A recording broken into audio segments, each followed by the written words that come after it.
Hello students, इस video में हम लोग क्लास 10th के मैथ्स के कुछ इम्पोर्टेंट क्वेश्चंस देखेंगे। यह आज हम लोग क्रैश कोर्स के फर्स्ट डे में हैं, जिसमें हम लोग कुछ मैथ्स के इम्पोर्टेंट क्वेश्चन देखेंगे। प्रीवियस जो भी वीडियो बनाए गए थे उन सभी वीडियो में ऑब्जेक्टिव क्वेश्चन पर किसी प्रकार का डिस्कस नहीं किया गया था, लेकिन आज से जो भी वीडियो बनेंगे जिसमें प्रत्येक दिन आपको मैथ के 10 ऑब्जेक्टिव क्वेश्चन बताए जाएंगे, जिसको अच्छी तरह से आपको समझाए जाएंगे। तो वीडियो के माध्यम से आप अच्छी तरह से पढ़ाई करेंगे और मैं आशा करता हूं कि आगामी बोर्ड परीक्षा में आप काफ़ी अच्छे अंक लाकर कोचिंग का नाम रोशन करेंगे। तो बिना समय बर्बाद किए हम लोग स्टार्ट करते हैं आज के पढ़ाई की ओर।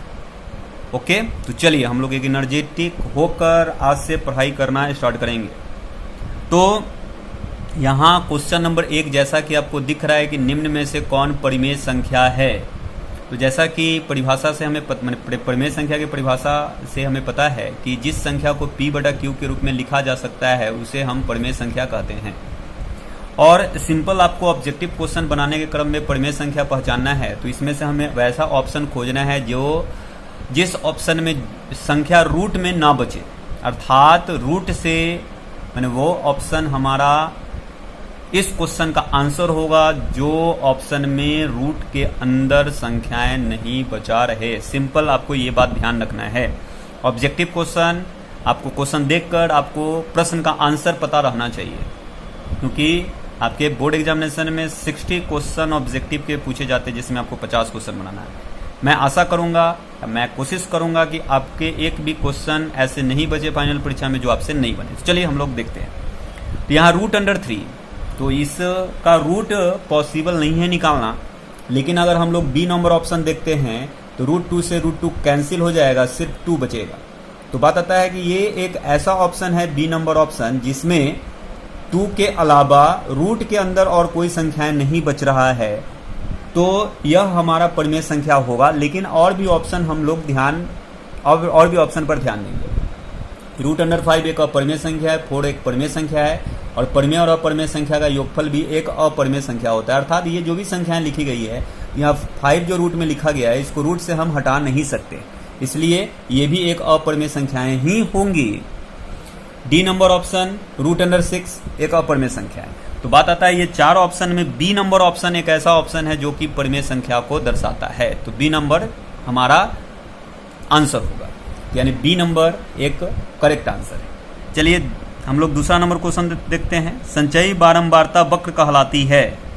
तो संचयी बारंबारता वक्र त्वरण कहलाती है, यानी संचयी बारंबारता वक्र का दूसरा नाम त्वरण भी है। माध्य, माध्यिका और बहुलक, जब हम लोग सांख्यिकी पढ़ते हैं तो माध्यिका के कंडीशन में हम लोग त्वरण खींचते हैं। तो त्वरण हमेशा संचयी बारंबारता का ही हम लोग खींचा करते हैं। तो संचयी बारंबारता वक्र को ही हम लोग त्वरण भी कहते हैं। तो संचयी बारंबारता वक्र क्या कहलाती है? तो त्वरण। यानी option number A correct answer है, यानी इसका आंसर ए होगा। हम यहाँ नीचे आपको आंसर लिख देते हैं। आपको ये ध्यान रखना है, आंसर याद नहीं करना है, आपको ध्यान रखना है कि क्या मैं बता रहा हूँ, उस बात को आपको ध्यान रखना है। चलिए 3 नंबर, किसी बिंदु की x अक्ष से दूरी उस बिंदु की कहलाती है।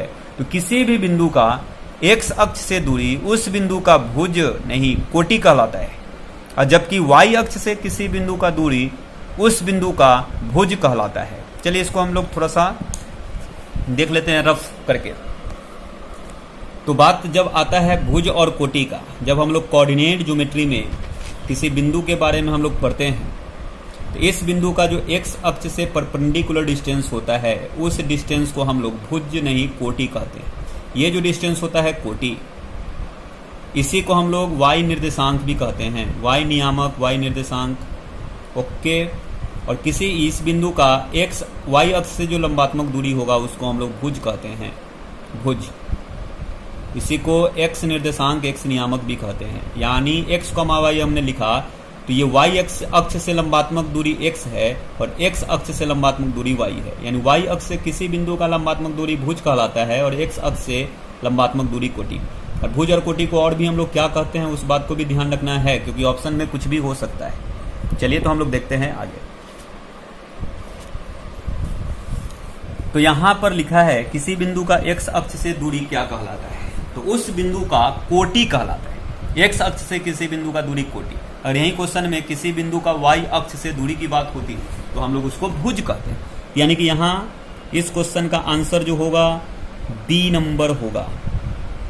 ओके, चलिए अब हम लोग tan बराबर किसके है, तो अब हम लोग ने इस फॉर्मूला को देखा था कि cot 90 डिग्री माइनस ए बराबर tan a होता है, तो tan a बराबर cot 90 डिग्री माइनस ए।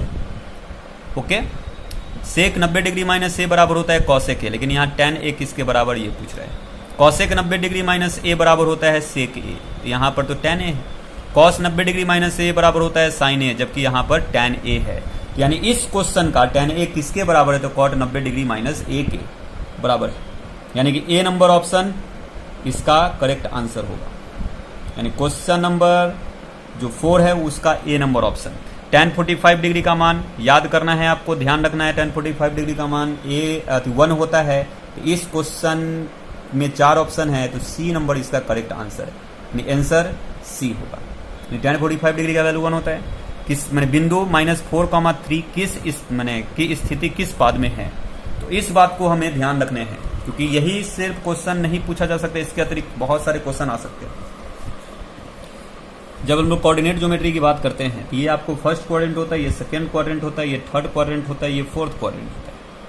फर्स्ट क्वाड्रेंट में भुज और कोटि दोनों का साइन पॉजिटिव होता है, जबकि सेकेंड क्वाड्रेंट में भुज का साइन निगेटिव और कोटि का साइन यानी कि कोटि का साइन पॉजिटिव होता है। थर्ड क्वाड्रेंट में भुज और कोटि दोनों का साइन निगेटिव होता है। फोर्थ क्वाड्रेंट में भुज का साइन पॉजिटिव और कोटि का साइन निगेटिव होता है। ये बात आपको ध्यान रखना है, क्योंकि इसी बात से हम किसी भी क्वाड्रेंट में कोई भी पॉइंट किस क्वाड्रेंट में है इसकी जानकारी हम लोग पा सकते हैं।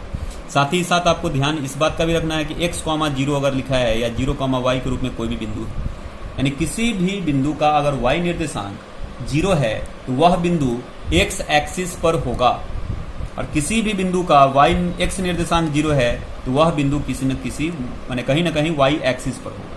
यानी कि अगर x, 0 के रूप में कोई संख्या कोई बिंदु अगर दिया गया है तो वह बिंदु x अक्ष पर होगा, किसी क्वाड्रेंट में नहीं होगा। 0, y लिखा है यानी कि यह बिंदु हमेशा y एक्सिस पर ही होगा। यानी कि x कोऑर्डिनेट अगर 0 है तो बिंदु y अक्ष पर होगा, y कोऑर्डिनेट 0 है तो बिंदु x अक्ष पर होगा। अगर दोनों का दोनों कोऑर्डिनेट 0 है तो इस बिंदु को हम लोग बोलते हैं मूल बिंदु, यानी x अक्ष और y अक्ष के कटान बिंदु को मूल बिंदु कहते हैं। इस बात को आप ध्यान रखेंगे। तो यहाँ क्वेश्चन में जैसा है -4,3 की स्थिति बताएं, तो -4,3 आपको द्वितीय पाद में होगा, जैसा कि अभी हमने बताया है। अब 7 नंबर क्वेश्चन के 7 नंबर हम लोग देखते हैं, यानी कि इसका भी आंसर हम लोग को पता चल गया, B number option, answer B. 7 नंबर हम लोग देखते हैं, इसको रफ करेंगे। पाई एक डैश संख्या है, तो पाई एक अपरिमेय संख्या है, यानी इस क्वेश्चन का आंसर हमारा क्या होगा, तो बी नंबर। आपको ध्यान रखना है पाई कैसी संख्या है, तो अपरिमेय संख्या, जबकि 22/7 परिमेय संख्या है। यदि दो त्रिभुजों के क्षेत्रफलों का अनुपात 16:9 है तो उसकी भुजाओं का अनुपात क्या होगा। चलिए इस क्वेश्चन को भी हम लोग देखेंगे। 10 नंबर तीनों क्वेश्चन को हम लोग को बनाना होगा। चलिए तो हम लोग इस क्वेश्चन को बारी बारी से मूल बिंदु से किसी बिंदु का दूरी निकालना है, यानी 15,8 है, इस बिंदु का मूल बिंदु से दूरी निकालना है।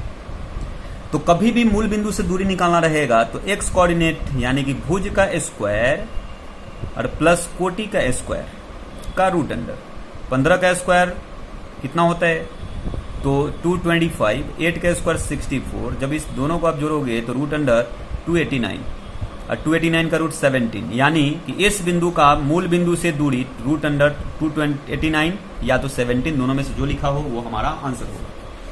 तो जैसा कि हम लोग इस क्वेश्चन को देख रहे होंगे 7 नंबर, या मूल बिंदु से दूरी निकालना है तो रूट अंडर 17 नहीं, हमारा 17 आंसर आया था, यानी सी नंबर ऑप्शन इसका करेक्ट आंसर, यानी आंसर इसका सी। अब यहां पर क्षेत्रफल का अनुपात वाला क्वेश्चन है।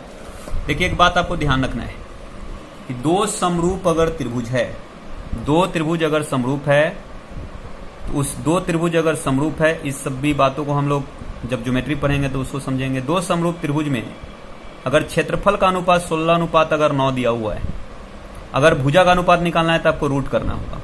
16 का रूट 4, 9 का रूट 3, बात का ध्यान रखना है।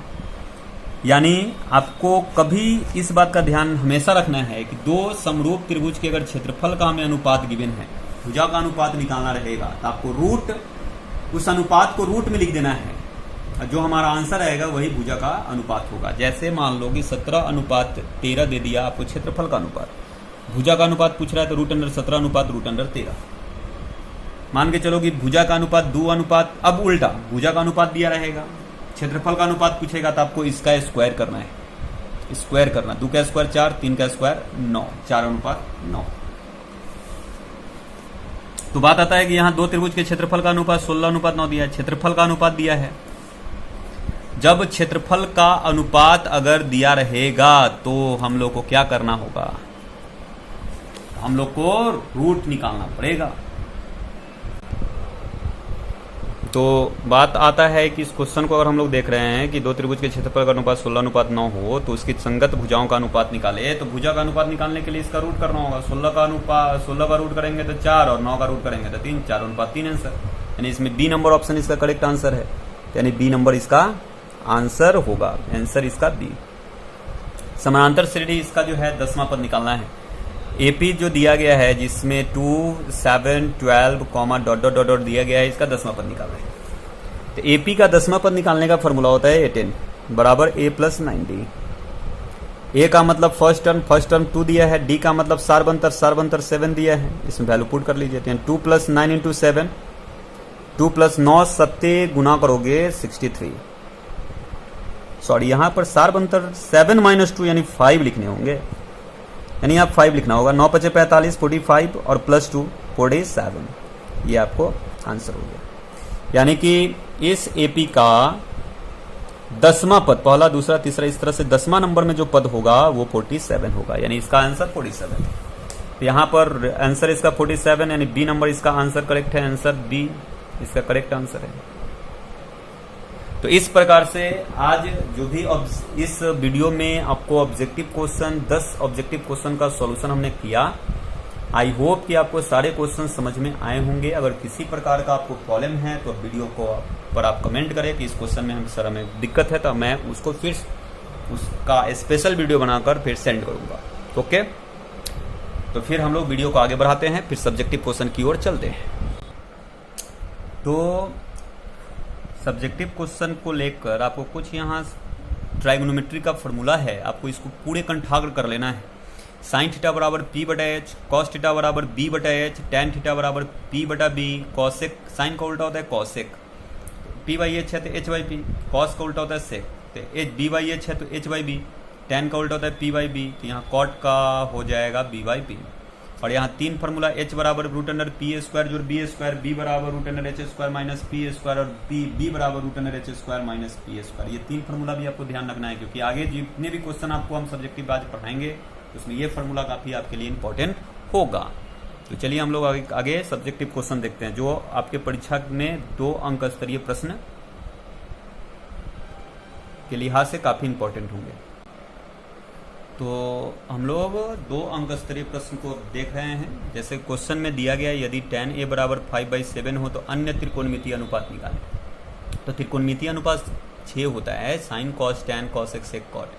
यहाँ tan का मान दिया हुआ है, अन्य त्रिकोणमितीय अनुपात निकालने को कहा जा रहा है। इसका मतलब sin a का मान, cos a का मान, sec a का मान, cosec a का मान और cot a का मान ज्ञात हमें करना है, जो कि हम लोगों ने फार्मूला देखा है, उस फार्मूला का यूज करके हम लोग बनाएंगे।